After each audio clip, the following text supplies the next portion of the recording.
everyone, and welcome back to the lake. It's been about 1 year to the day since we first explored the boat wrecks exposed in 2022, when Lake Mead dropped to a historic low around 1,040 feet above sea level, only 29% full.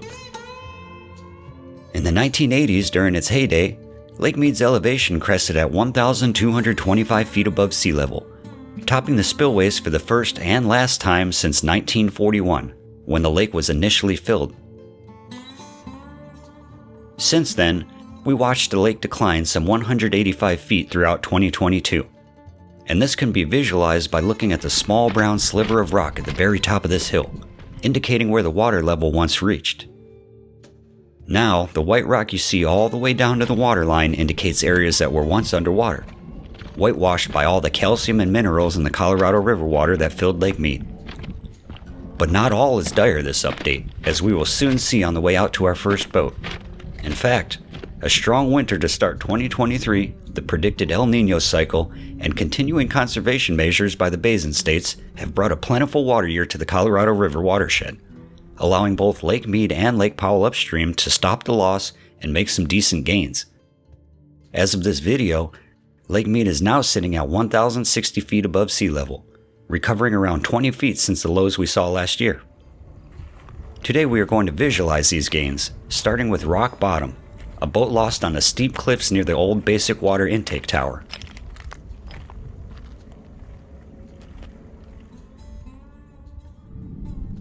Well, there she is, folks, rock bottom. One of the first things you might notice is that the basic water intake tower is being slowly dismantled. When water levels dropped, they could no longer draw water and supply the city through this intake, and the company eventually filed for bankruptcy. This intake was also supplying Lake Las Vegas nearby with raw lake water at a heavy discount. You can see the intake straws have all been removed, and I wouldn't be surprised if the tower starts being dismantled soon also.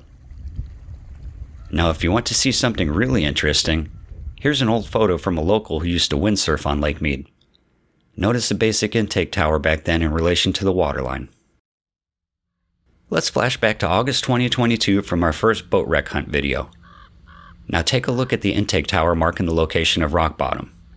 You can observe how far up from the waterline rock bottom was last year with levels at their lowest. I was easily able to walk around the boat.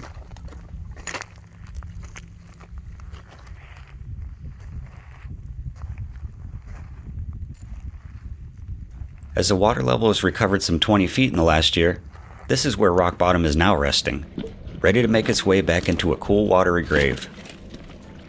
Wow, would you look at that. Touching water once again. Enjoy some views of the boat and area before we'll make our way back to the dry harbor.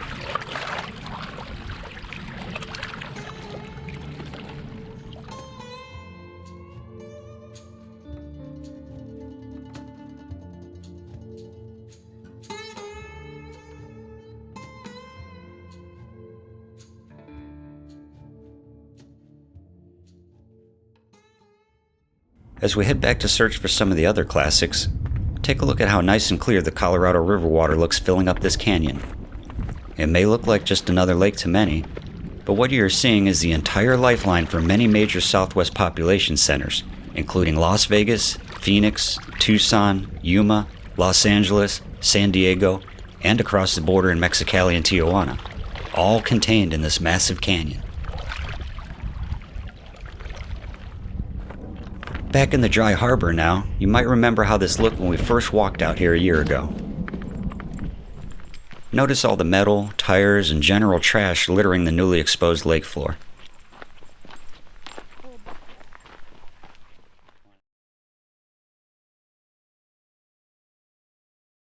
All that is now underwater again. All those metal hazards are now just barely under the surface. And I would imagine as a boater, if your hull or prop skimmed one of those things, you would be in for a very bad day.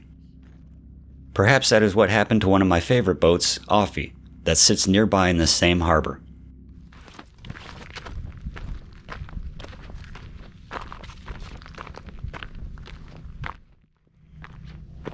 Now hidden in fresh growth from the strong spring rains, Offy sits ready to once again accept its fate if the water continues to rise.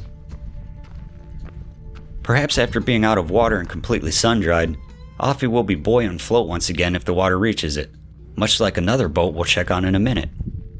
For now, enjoy the before and after shots of Offy, noticing how much things have greened up at the lake since last year when water levels were at their lowest.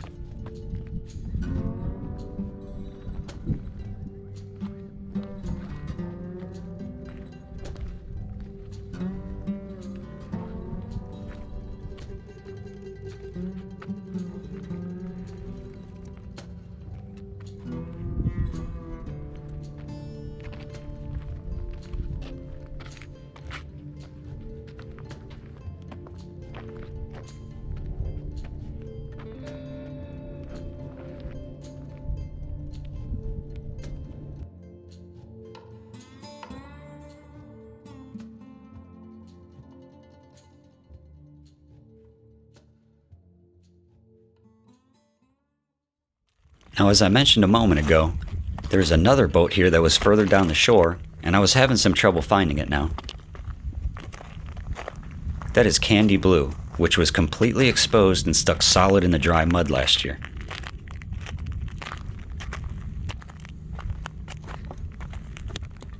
Later, when we went back to check on Candy, we noticed it looked like some of the local coyotes had made a den under the newfound sun shelter. We also caught a pack of them nearby, and we noticed one with an injured back leg.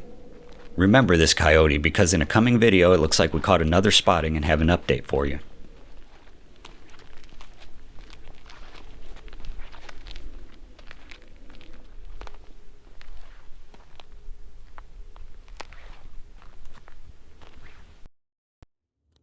Back in the harbor from a bird's eye view, we finally figured out why we couldn't find Candy Blue anymore. She had not gone under, but had rather gone afloat in the reeds once again. That's right, it looks like the closed bow must have trapped some air and is now barely bobbing above the water.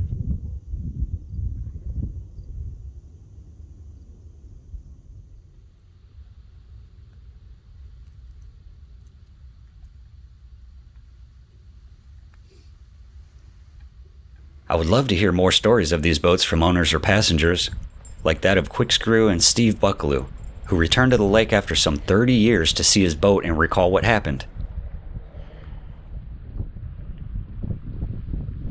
If you are interested in that story, we have a separate short video on QuickScrew we'll leave a link to below. And speaking of QuickScrew, which was even closer to the waterline than Candy Blue, you might have already guessed what happened. It has also disappeared back under the water. Here's an aerial view of the general location of where QuickScrew was sitting from critter camera.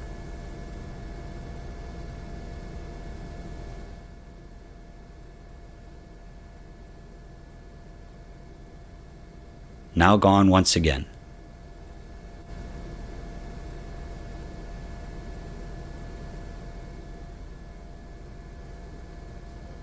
Heading back into the dry harbor now, we wanted to show you something neat happening.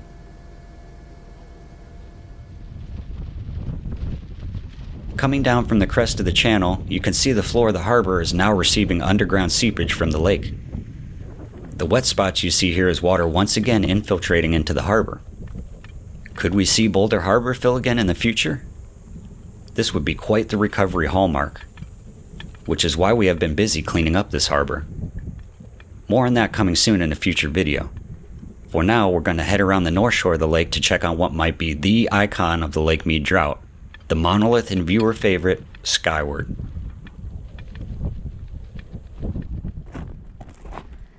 As you recall from the video intro, we walked into this harbor to find Skyward mostly underwater again. This means that Skyward has come nearly full circle. Let's take a look at Skyward's cycle over the last year. In our second before and after video, we pointed out how Skyward's bow was just barely sticking out of the water at the start of 2022. By April of last year, Skyward's deck was exposed as water levels continued to fall. Come August, Skyward had fully emerged, anchored upright in the chapped earth by its heavy engine. This is where it seemed the story would end. But then, something amazing happened. We were gifted a healthy winter and spring, which broke snowpack records in the Colorado River Basin dating back to 1983. As the snow and rain hit southern Nevada and the Colorado River watershed, life started returning to the seemingly dead lake floor. Skyward had become so overgrown, you couldn't even get to it without hacking or trampling the heavy salt, cedar, and sticker brush. For a while, it seemed like this area would spawn into a shady grove, a lush little pop-up oasis in the harsh desert. As water levels continued to recover, though, the water level rose closer, until it was once again touching the boat and submerging the new plants. Since then, the 20-foot gain of early 2023 had begun to swallow Skyward once again. It looks nearly the same as it did over a year ago in April 2022. As the last of the snowmelt makes its way into the reservoirs and the USBR begins more heavily managing the inflows to Powell and Mead, there are talks now that the gains will begin to even out with the heat of summer. Do you think Skyward is going to disappear again? Or do you think we're going to see the levels top out now well into summer? Either way, it will be interesting to see where the historic winter leaves its mark this year before we head into the next one. As of today, Skyward Bay is still a thriving habitat for much of Lake Mead's life, which is interesting because it could all be underwater again soon. These creatures and vegetation seem to learn how to move on or adapt with both the high and low water levels. But can we? We'll continue to watch these changes and hope you found the visualizations of them today helpful. We know you have a lot of places to get your news and entertainment these days, and we'd like to thank you for spending some of that time here. Special recognition goes out to our Super Thanks viewer from last month, Fittest Track. Support from viewers like you is what drives us and the content that we produce. Until next time, folks, stay hydrated, stay happy out there, and we'll see you soon.